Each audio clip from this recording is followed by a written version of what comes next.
Hi, this is the second part of my tutorial on recording online lectures with OBS Studio.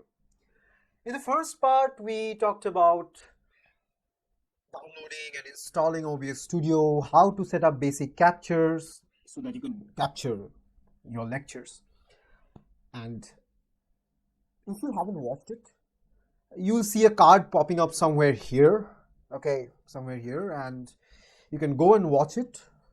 Or if you have watched it already, or if you consider yourself an expert on this, you don't need all that simple stuff, then let's roll with this video. To get started, let's talk about file storage. You now know how to record your videos, how to set up your captures, but you don't know yet where do those files go, where do those recorded lectures go. To find that out, you'll have to go to OBS. So let's start OBS. So here is OBS Studio on our desktop. I guess you can see it. Okay, this time when we will start OBS Studio, we will right click on it and run as administrator. So running as administrator in Windows basically gives that software elevated privileges so that it's like the VIP in your system. So we want OBS to have enough permissions so that it doesn't run into conflicts. So this is basic, running as administrator. Again, it will ask for a prompt. Do you want to allow this app to make changes to this device? Yes. OBS is starting. Oh, okay. So we are here in OBS, okay. Oh, it informs me that there is a new version of OBS available. New versions of OBS come out time to time, but there are new features in it. I know, but you don't really need it, at least for now. You could record this with a very old version of OBS as well without much problems.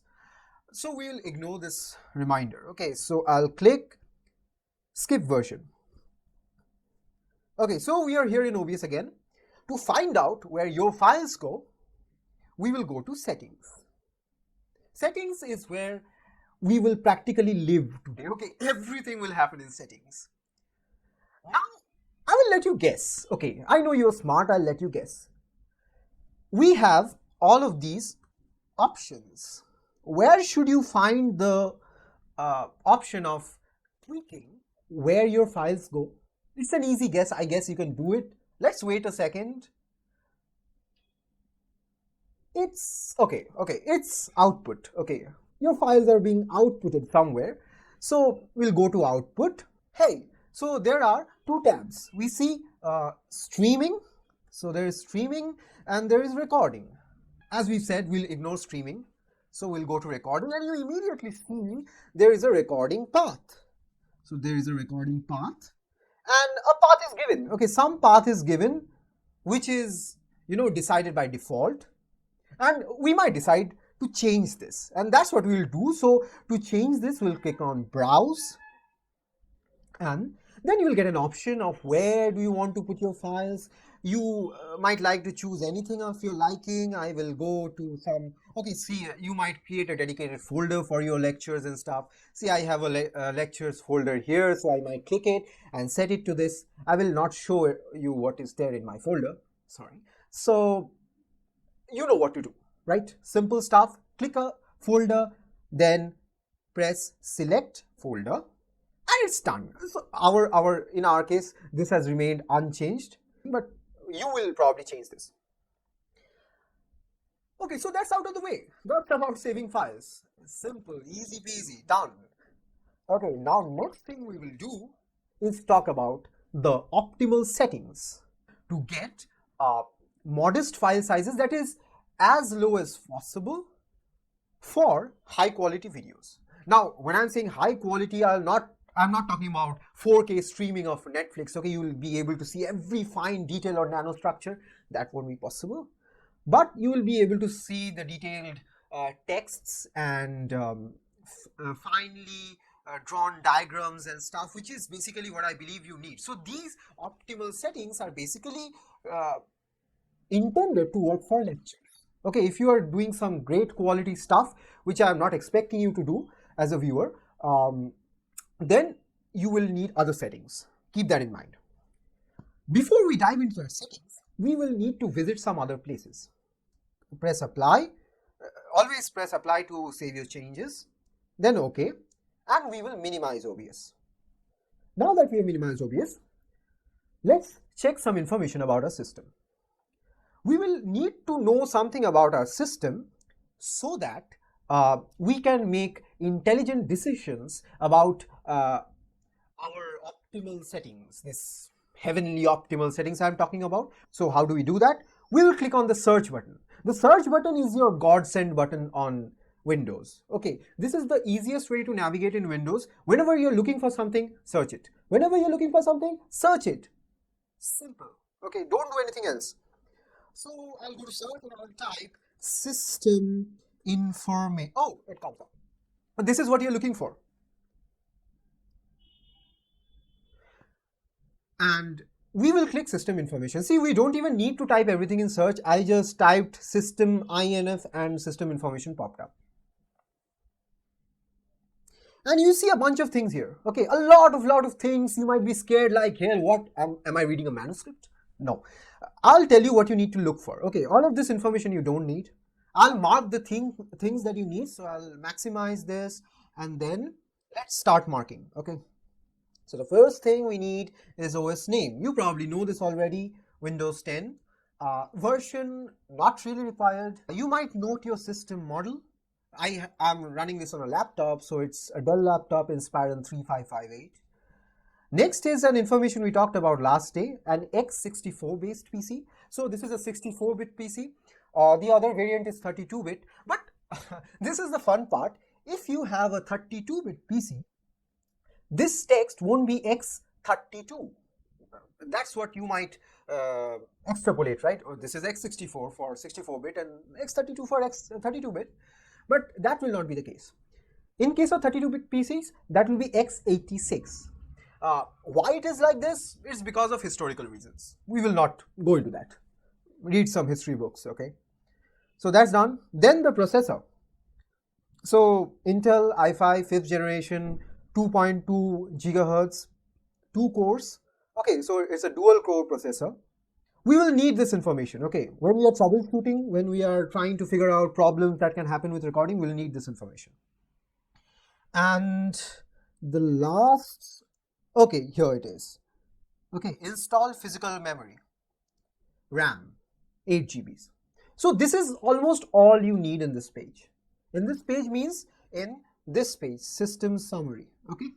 See on the left, system summary. This is the first thing. The second thing, we'll check in components. Look, when we click components, it tells us select a subcategory. That's because there is a plus sign to the left of components. That plus sign means we can click on it and it will expand into a list. So let's click on it and it expands with a list of many options which we will not need. We will go to display. It will take some time, okay? And you see in this place we have some groups of information separated by spaces. So I will have 3 groups. I will implore you to ignore the first group. Okay, this is a group. So there is a space in between. If I scroll down, so okay, this is another group.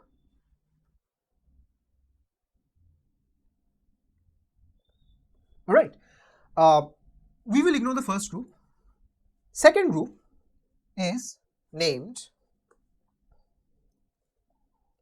Intel HD Graphics 5500. Since I have an Intel processor, Intel often comes with what is called Integrated Graphics Processing Unit, or IGPU, or an integrated graphics card, we will call it.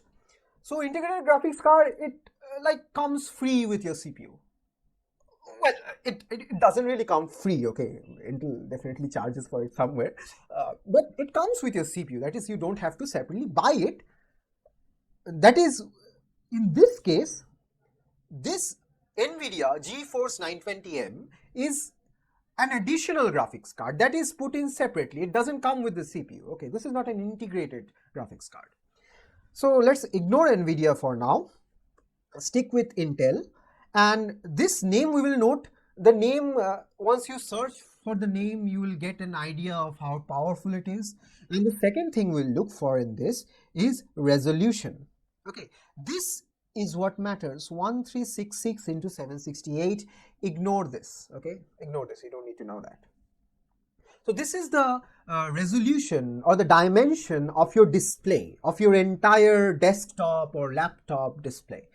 This we will need. This is very important. This we'll need later. Okay, and that's all we need for Intel. Just note this, these two things, and that's all. We'll go down to the extra graphics card. Now, since I'm using a laptop, these things are there. In many laptops, this extra graphics card might not be there, and it's perfectly okay. Then in that case, you will have only this integrated graphics, okay? And you need to check all of these things there. In my case, I do have a graphics card, and I will check some information on it just in case. So one is the name. It will, again, when I search for it, it will give me an idea of how powerful it is. And where do we search for it? You know it. And the second thing is adapter RAM. So this is how much video memory you have. So this is a big number. This basically means 2 GB. And that's all. So these are the things we will note from display, and we are done. Okay.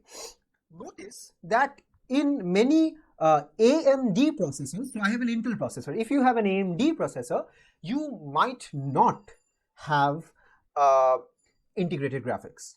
In that case, you will definitely have a graphics card, an external graphics card like this, like the NVIDIA one, and your resolution will probably show up here in this place. Your resolution will show up here, probably. Okay, I'm not sure, but it should. Also, if you do have an AMD processor which does have an integrated graphics card, then as usual resolution will show up here under that graphics card. Okay, so few cases might happen. You may have an integrated graphics card, you may not have an integrated graphics card, you may have an external or you may not have an external, and so on and so forth. Just check and adjust. I believe you can easily understand all of this. So once we have figured all of this out, we will minimize this.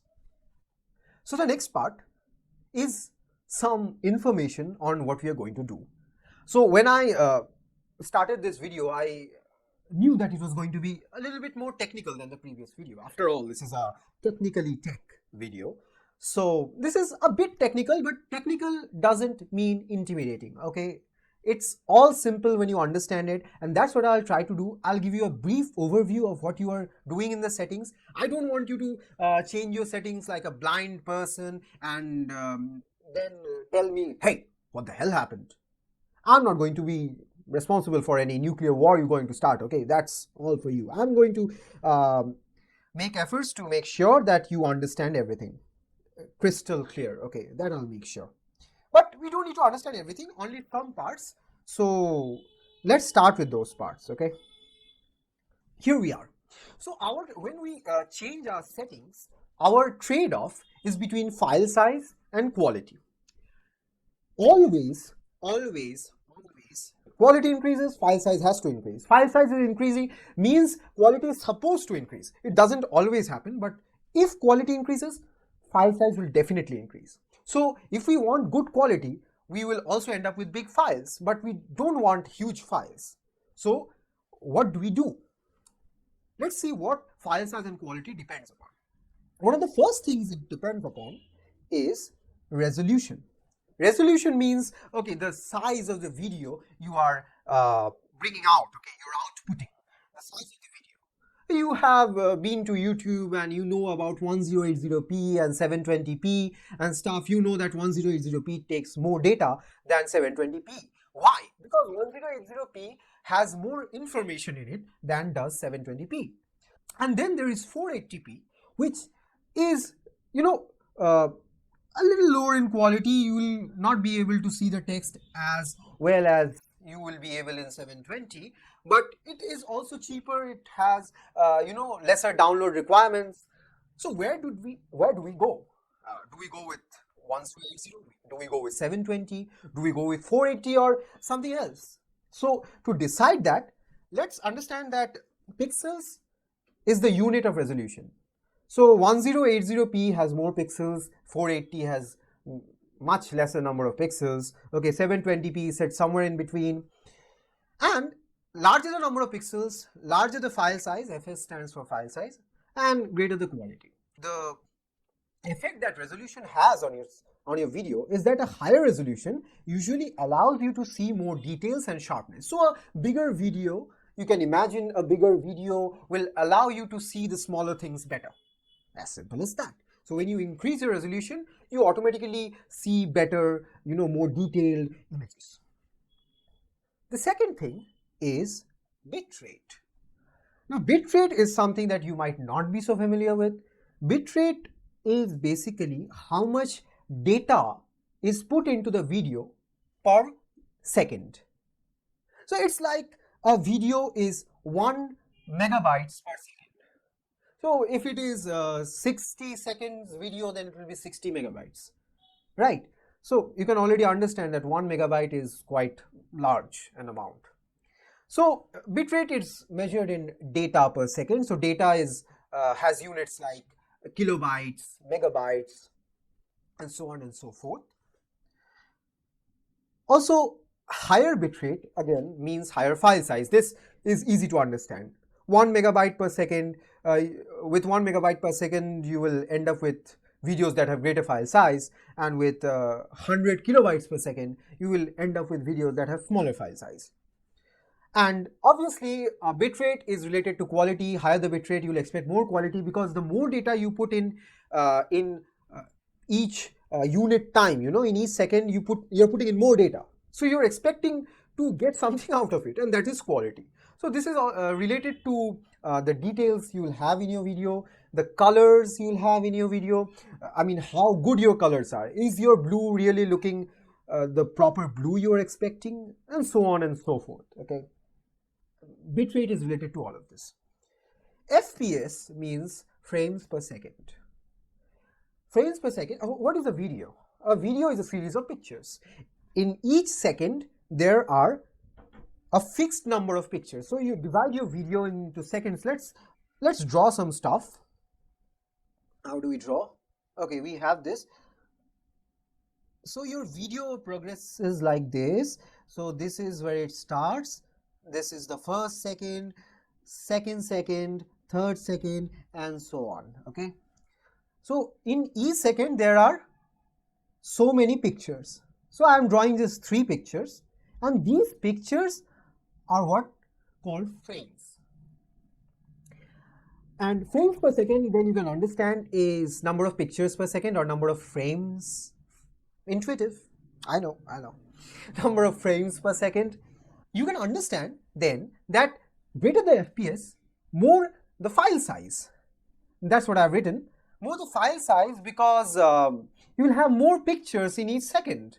But frames per second doesn't really determine quality, because the number of pictures you put in doesn't determine the details in those pictures. You can understand this, right? There are details in every single picture, but the number of pictures doesn't change the details. What it does change is the effects of motion. Okay, so how can we see this? Okay, if you're recording something on your screen that is moving very fast, if you record with a very low FPS, that is, there are not enough pictures per second, then you might see a slideshow like motion. Like, say a person is running. In the video, you'll see that person running like, okay, so like a stop motion. And you don't want that, right? So we keep about 30 FPS, which is the standard. Okay. In most places, we keep about 30 FPS, which is okay for most motions. But if you have something very high speed happening, then you might have to consider higher frames per second. So frames per second increases file size, it's related to motion, and it is not really related to quality. But when you have faster motions, you might require higher frame rates. Okay, frames per second can also be called frame rates, rate of frames. Simple. So this is a number and greater than 20 is desired. You always want your frame rate to be greater than 20, otherwise whatever you're recording is going to be that, you know, stop motion slideshow. You are not expecting a stop motion slideshow. This is no kid stuff. This is a professional video setup. Anyway, next we come to the most complicated thing, that is encoding.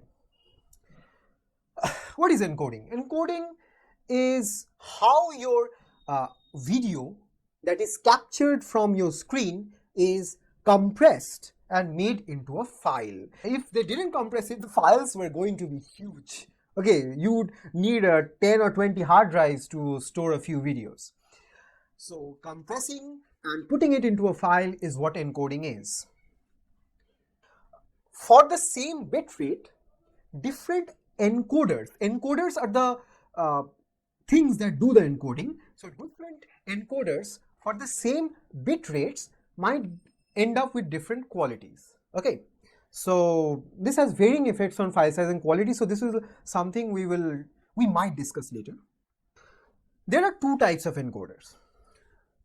The first one is a software encoder. SW means software, and it's named X264.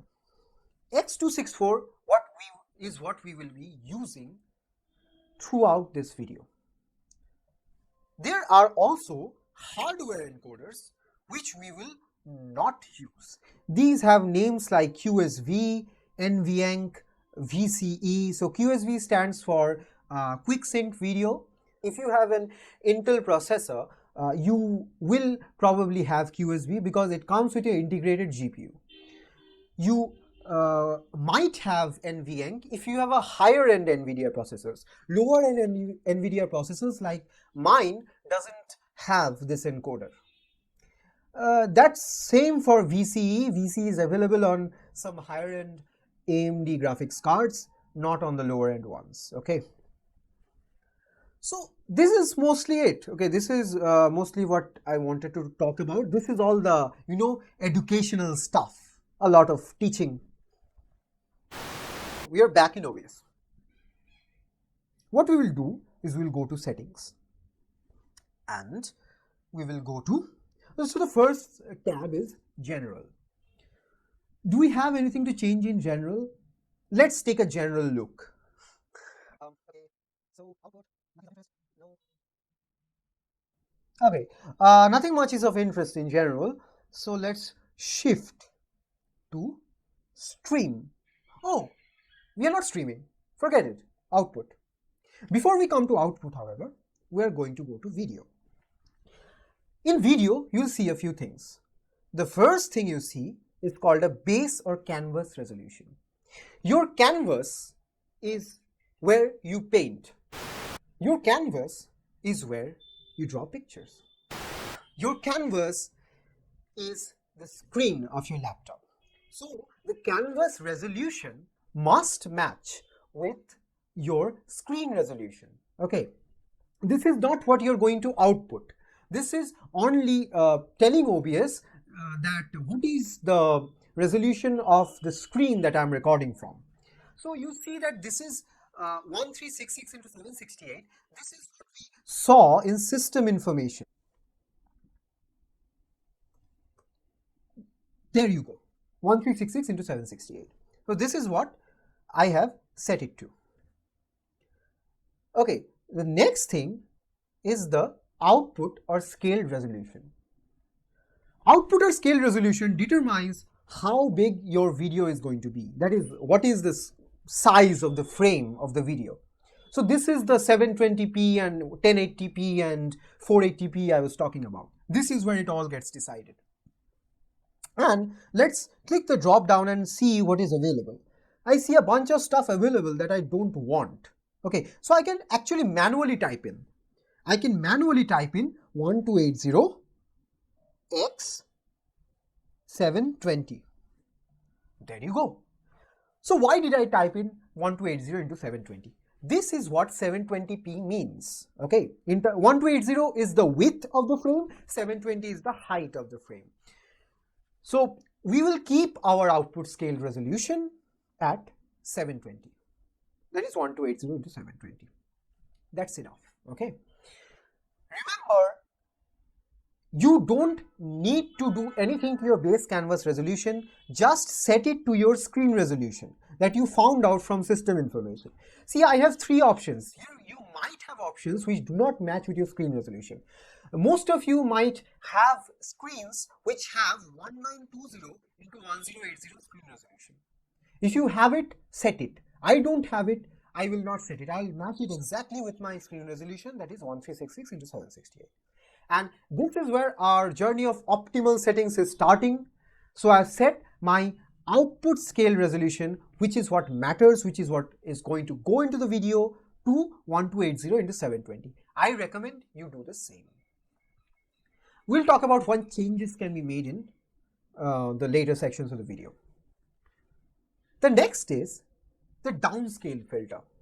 Downscale filter is not something we'll talk much about, but if you read the word downscale, you can understand that something is being scaled down. So something is being made smaller. So basically your base resolution, which is bigger, 1366 into 768 is clearly bigger than 1280 into 720. So your base resolution is being shrunk to a smaller region. So this is your bigger frame, your laptop frame. It is being shrunk to a smaller frame. So how is this shrinking to be done? The downscale filter decides that. And we will go to Langsos. Okay, Langsos is the best scaling you can have, and this doesn't really have much effect on your CPU and stuff. So we would not be worried with choosing some other option. Langsos is good enough. And you can also go with bicubic, which is the default one. But I recommend you keep Langsos. It gives better quality with text and details. And next, FPS. We talked about this, right? So next comes FPS. FPS has already been set to 30. And this is what we want. We want to set FPS to 30. This is the optimal setting. Do not raise FPS. Do not load it, at least for now, because then you might have that stop motion slideshow I talked about. Keep your FPS at 30. Okay, that's all in video. Next, let's go to output. In output, the first thing we'll do is change the output mode from simple to advanced. This is the first step. Second, we will ignore streaming as usual and go to recording. This is the tab we are interested in. Type will be standard. No need to change it. Oh, by the way, if you are in Linux, this might not be standard. This might have this option, FFmpeg. You don't need to worry about it. The rest of the settings will be pretty much the same. For Windows users, just keep standard. Then we have recording path, which we already talked about. We won't discuss it. Then we have the recording format. Let's click on this. What do we have? FLV, MP4, MOV, MKV, TS, N3UA. You probably have heard about MP4 and MKV. If you haven't heard about it, no issues. It's okay. Here we will keep it to MKV. Okay, which is what it was. And then come to ignore audio tracks. This may have only one selected, and we would never really need to select any other options. Come to encoder. Here we have by default selected use stream encoder. That is the encoder that will be used for streaming. But we don't care about the stream encoder. Why? Because check this warning. Recordings cannot be paused if the recording encoder is set to use stream encoder. OBS gives you the option to pause your recordings.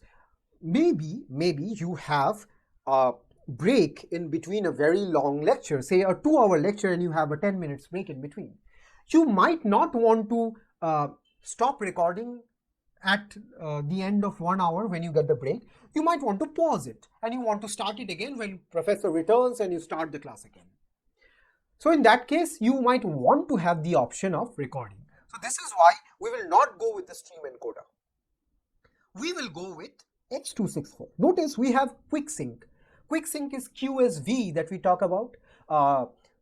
The hardware encoder that we are not going to use. So let's just click X264. Here you might have other options like NVENC or VCE. Okay, don't get confused. You might have these options, but we are not going to use them for good reasons.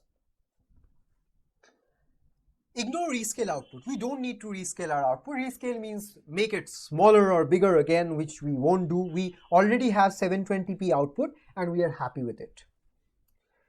Next, ignore custom muxer settings. Come to rate control. In rate control, we have many options like CBR, ABR, VBR, CRF. These are not nuclear launch codes, okay? These are simple things. CBR means constant bitrate. We talked about bitrate. What does constant bitrate mean? Constant bitrate means each second will have a fixed amount of data. So 1 megabyte per second. That's all. Every second will have 1 megabytes. Then we have ignore ABR. I do not want to go into the details of ABR. It means average bitrate. Come to VBR. This is what we are interested in. Okay, recordings are always recommended to be done with VBR. VBR means variable bitrate. Variable bitrate, as the name suggests, it means each second might have a different amount of data. Why would you need a different amount of data? So say in your online lectures, in one slide you have only black text on a white background. As you can probably guess that this doesn't have much information on it. It's first of all black and white, then it's just a bunch of text. There is not much information in it. If you use CBR, CBR is going to put the same amount of information in each second no matter what is there in your video. If you do VBR, the encoder is automatically going to detect how much information is there in your frame, and it's going to increase or decrease the bitrate accordingly. Very convenient. So most of the times you won't even need a megabyte of data. You will do with much less. Because if there is a black and white information, your bitrate will drop significantly and you still see good quality, very good quality. Okay. Also, say if you have a moment where you are being shown how a machine works in a very complicated environment. So in this frame, there is a lot of data, okay? Or if the professor turns on his own video, then there is also a lot of data because that is, a lot of information coming in the face of the person and the walls and the blackboards and stuff, whatever is there.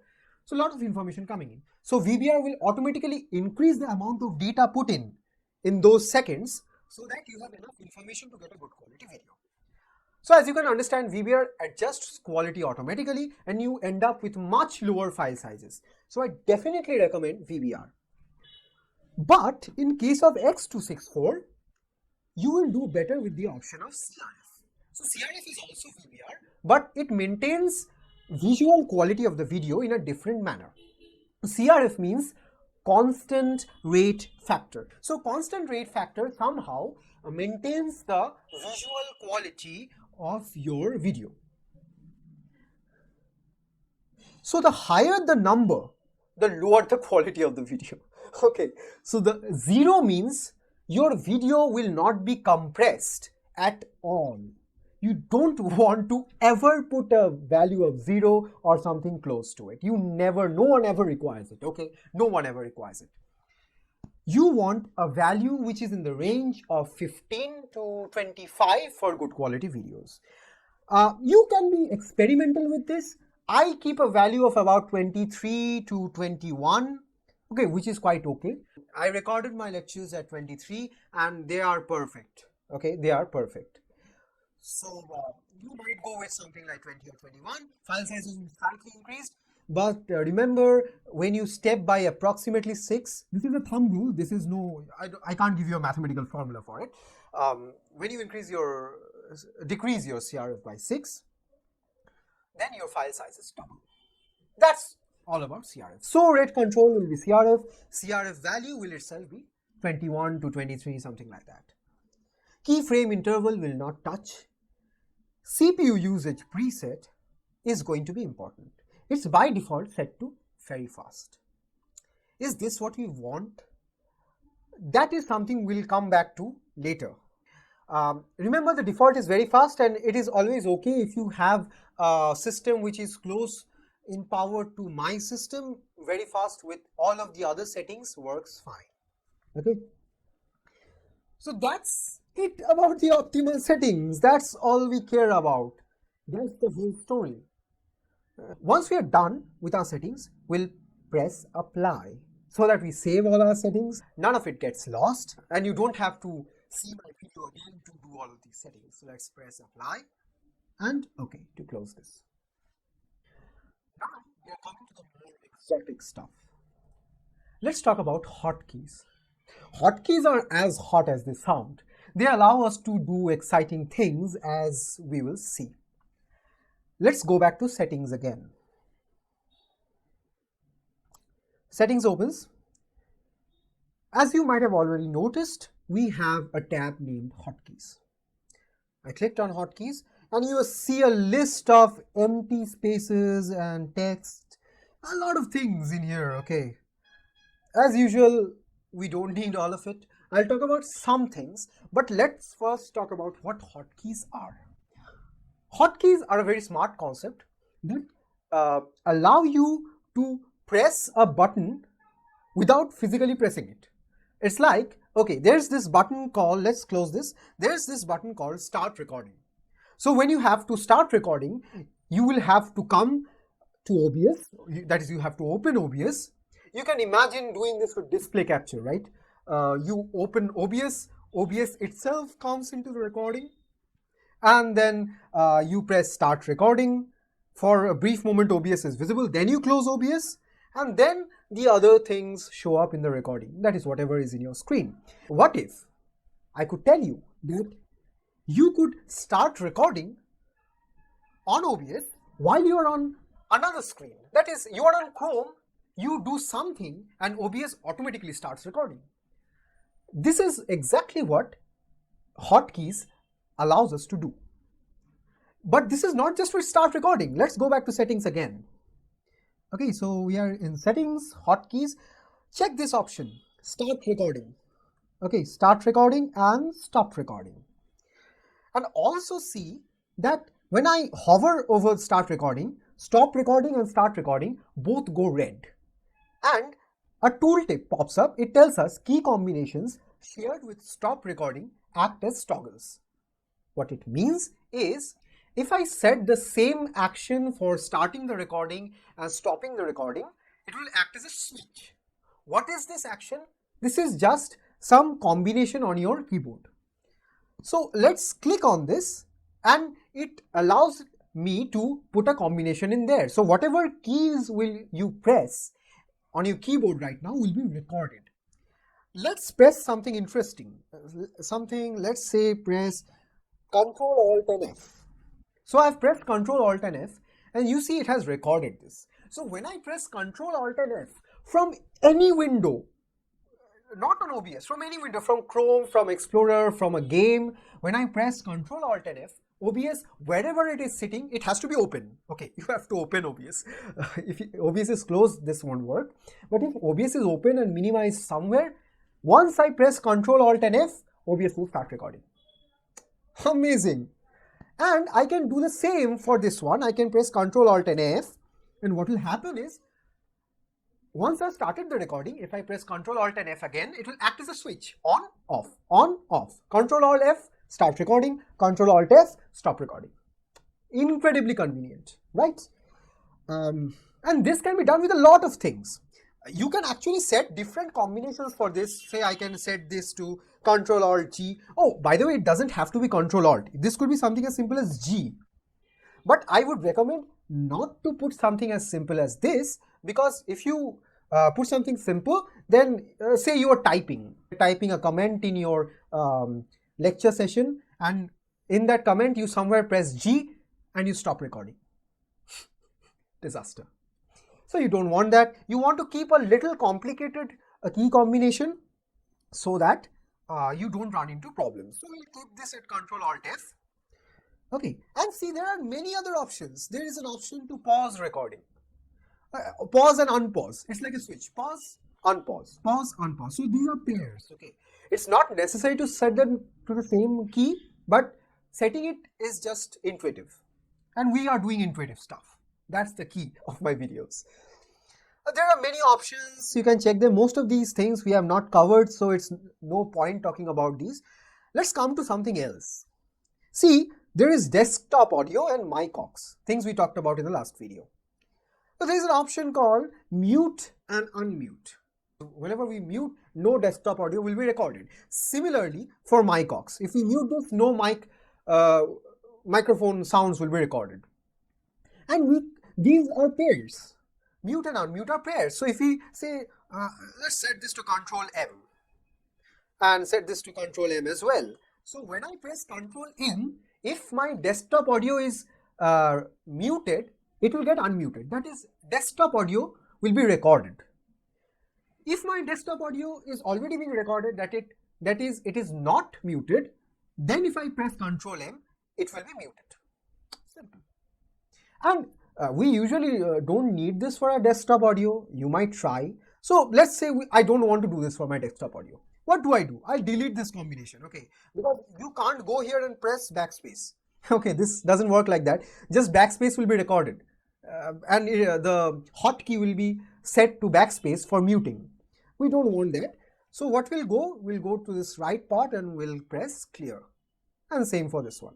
We'll go to mic aux and press Control M for mute and unmute. So now, say in a lecture, you are not recording your own mic because it brings in all those sounds from outside, as you can probably now hear. I don't know if you can hear them, but a lot of noise is around. So you don't want to record all of that. So you keep it muted at all times. But maybe you want to ask a question. But if your mic is muted, that question will not be recorded. So what you might do is you might set a hotkey so that you can sit on Chrome, and when you press that hotkey, your mic will automatically be recorded in OBS. So problem solved.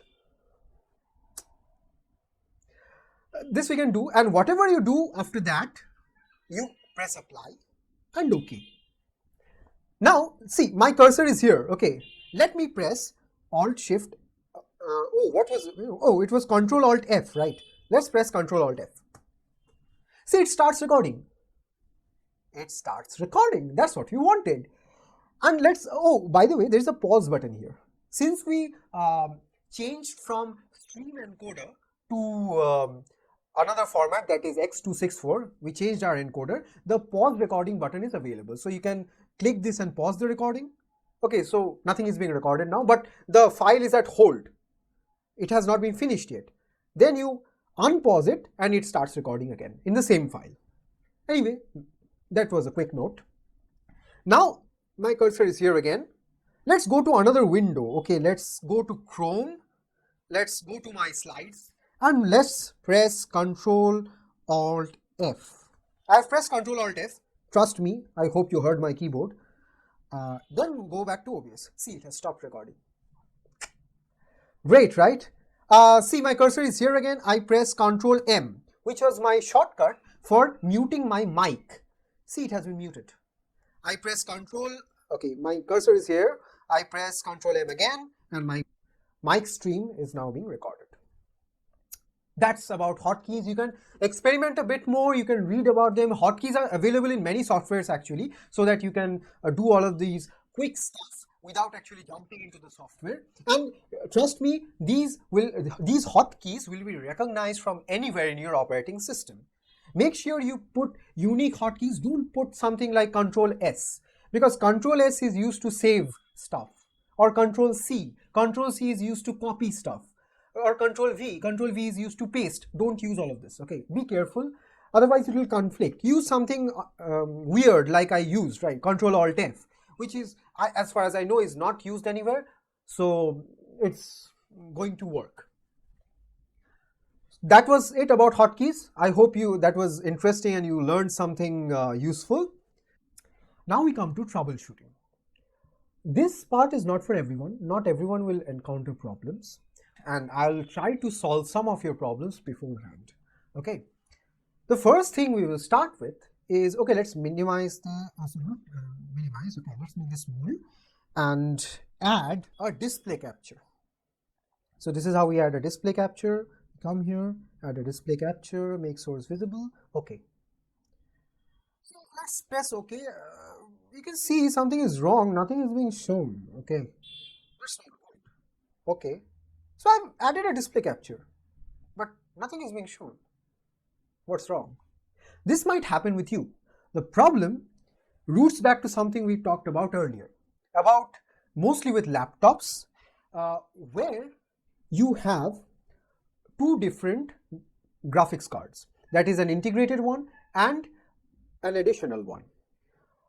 Most of the basic things in a laptop runs on the integrated GPU or the integrated graphics card. The problem that happens is when OBS tries display capture, it automatically shifts to your graphics card. That is the additional one. In my case, it's the NVIDIA GeForce 920M. The problem then occurs that your actual display is being run on the integrated graphics card. But what I'm capturing, what I'm trying to capture is from another graphics card, the output of another graphics card, so I see nothing. So what I have to do is I will have to force OBS to be run on the integrated graphics card. Remember, this is a problem that will mostly happen with laptops which have both options and not with others. Okay, so how do we fix this? We go to System Settings. This is how we go to Settings in Windows, that is, and we go to System, we go to Display, that's where we are, and we scroll down and check Graphics Settings. So what we will do is we will have to add OBS Studio to this list. To add OBS Studio to this list, we will have to find where OBS is. If you checked my installation video, then we installed OBS at the default location, that is C Program Files OBS Studio. Let me write that for you. I will click Browse, and then okay, so I will go to my system drive, C Program Files, and then OBS Studio. See, we found it. OBS Studio is here. Okay, so we click on OBS Studio, and then the OBS application is in bin 64-bit. Because we are using a 64-bit one. If you are using a 32-bit one, then it will be in a 32-bit folder. The application name is OBS 64. Select it, press Add. See, it has been added and the path is mentioned. This is the path we went to. Okay, so this path is important if you want to fix this problem. Then you click Options and go to Power Saving. See, it is mentioned here that the power saving GPU is the integrated graphics, and the high performance GPU, that is usually for games and video processing and stuff, it's the GeForce graphics card. So we will click Power Saving. That will force OBS to be run on the integrated GPU, and click Save. Okay, let's go back to OBS. This is done. You can close this. Let's go back to OBS. Let's delete this and try again. Let's go to Display Capture, press OK. Does it show up?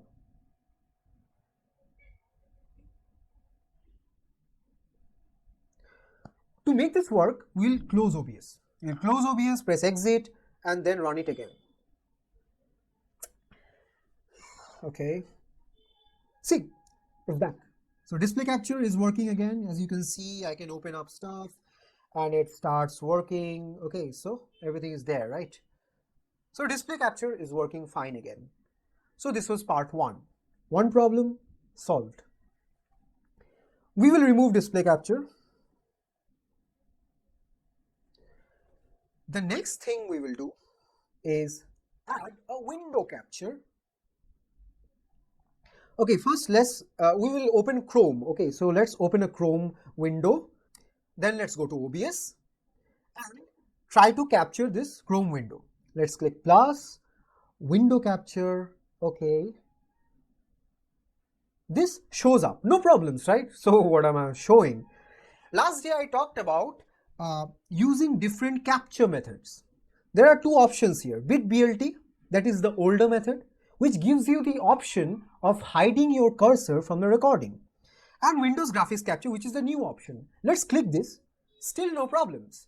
But it doesn't allow you to hide your cursor, so I like BitBLT a bit. So I'm selecting BitBLT and the output vanishes.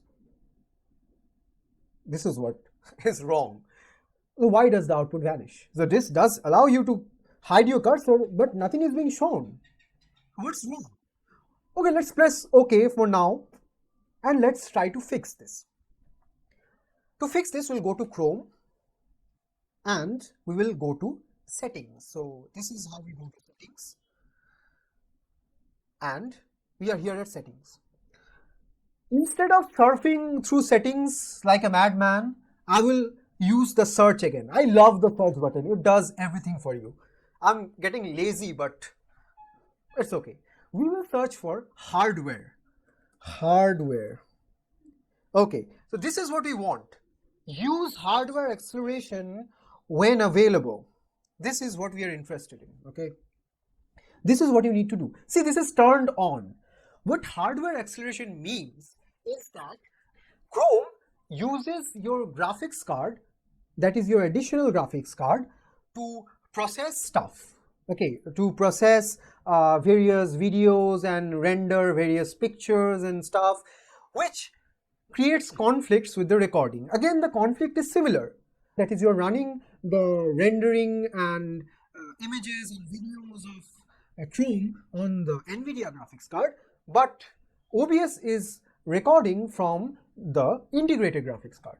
So if hardware acceleration is turned on, this will create conflicts with the recording. In particular with BitBLT. With Windows Graphics Capture, this will work fine. So if you are insistent on using BitBLT, you will close this. Okay, you'll turn this off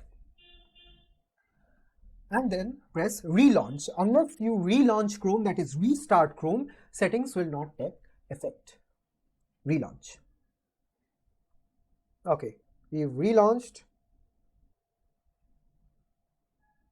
and we'll not care about this anymore. We come back to OBS and see, okay, the capture is working as usual. So it's working now with BitBLT. That's all. So second problem solved. These are the issues that relate to your integrated GPU and additional GPU, and that's what it's mostly limited to, these things not appearing. Now we will move to a different set of problems. Okay, we'll remove this. We'll just click minus and we'll remove this and we'll minimize OBS. We'll not need it for now. Let's go back to our beautiful slides where I made stuff for you to make you understand. Go full screen and here we are. So you might, when trying to record with our optimal settings, run into these problems. The first problem is encoding overloaded. Consider turning down video settings or using a faster encoding preset. What this complicated message means, I'll explain in a second. I'll first tell you where it shows up. It shows up here. Okay, so when you start recording, it will show up in this region. Okay, this region it will show up in. This is the information bar. When OBS wants to tell you something like hello, OBS doesn't really say hello to you. So the information pops up here. And what do you do in that case? What might also happen with this is your computer might start heating, and the CPU usage we talked about when you start recording. So when we start recording, we see the CPU usage here. Okay, so the CPU usage might go very high. I mean, very high means if it goes to 70-80% or something like that. Remember, your other Windows applications are already using your CPU. Now OBS also starts using a lot of CPU. Then it will start creating problems. Okay, then your computer might hang, it might crash. These problems can happen. Let's stop the recording, go back to the slides. Second thing that might happen is, okay, you sat through the entire length of the lecture and now you want to stop the recording, but you can't stop it. probably OBS hangs or your computer stops responding. This is also a symptom. I'm telling you the symptoms that can happen. Or in the end, you stop recording, but no video file is there. Nothing is outputted. Your entire effort goes to waste. So this probably means that you have a weak system. I mean, weak system means, say you have a processor which is an Intel Pentium or Celeron, the very old processors with, say, a clock speed of 1.6 or 1.8 gigahertz. God forbid if it's lower than that, then you shouldn't run OBS, honestly. But I'll make sure that you are able to run OBS at least with the least compromising quality. With the least compromising quality, and file size will change according to quality, but the main thing is you can't get as high quality videos with weaker systems as you can with more standard systems. Okay, so what are the things you can do? I've listed the steps. Do them in order. Don't do all of them at the same time. Do one and try recording. If problems happen, then do the second step and try recording again. If the problems happen, then try the third step and record again. This is the method to use. Okay, so first is lower your output or scaled resolution. Let's go back to OBS. Go to settings. And remember where output scale resolution was? In video. Output scale resolution. Resolution has the maximum impact on your computer. Okay, so the larger your resolution is, the more CPU is it going to consume. So that's why we didn't go with 1080p. Obviously everything would have been better with 1080p, but 720p is a good middle ground between extremely bad quality and large file sizes and a lot of CPU being consumed. But since I listed the first point as lower your output resolution, you might want to find a lower resolution. So you might want to click here and you want to go to the next available resolution that is a little smaller than 720 but not very small. I mean, if you go for a very small resolution, the quality is going to be bad. So the next one available is say 1092 into 614. We could go with this, or we could also go with 1024 into 576.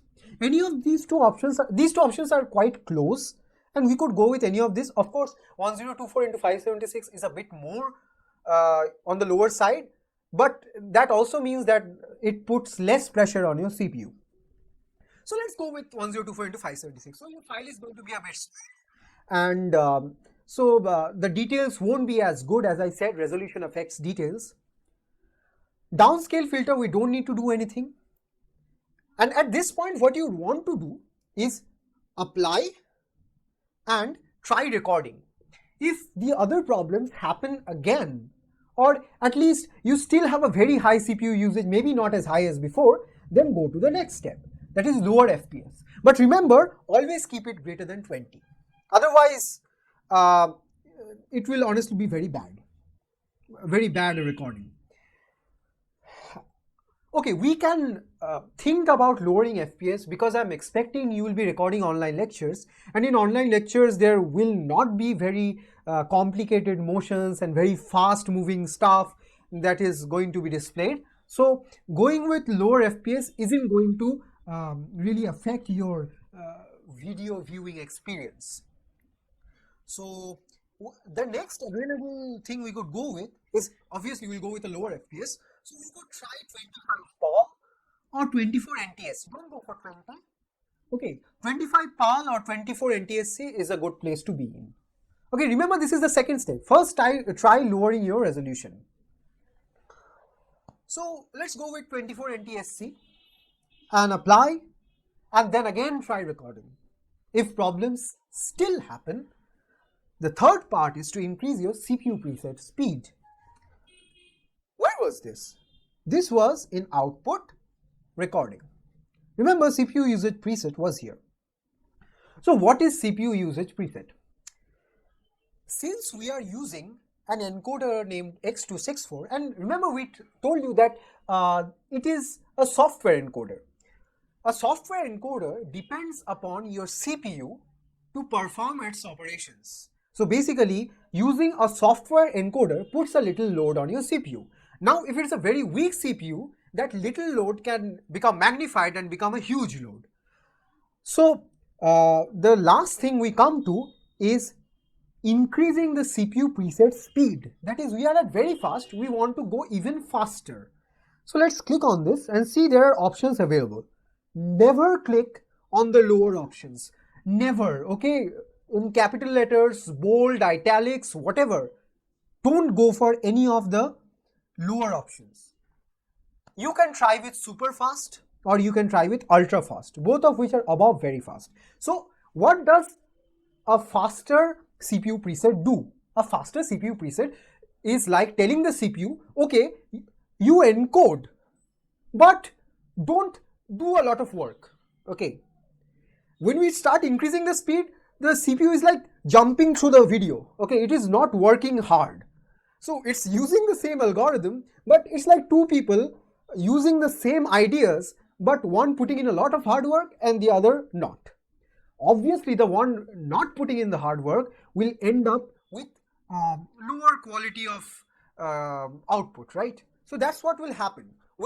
As you change to super fast, your video quality will go down. Okay, the details will not be as prominent. You might see some pixelation. Pixelation means you might see blocky natures, okay, blocks in your video somewhere. It won't be very prominent, but it might be noticeable.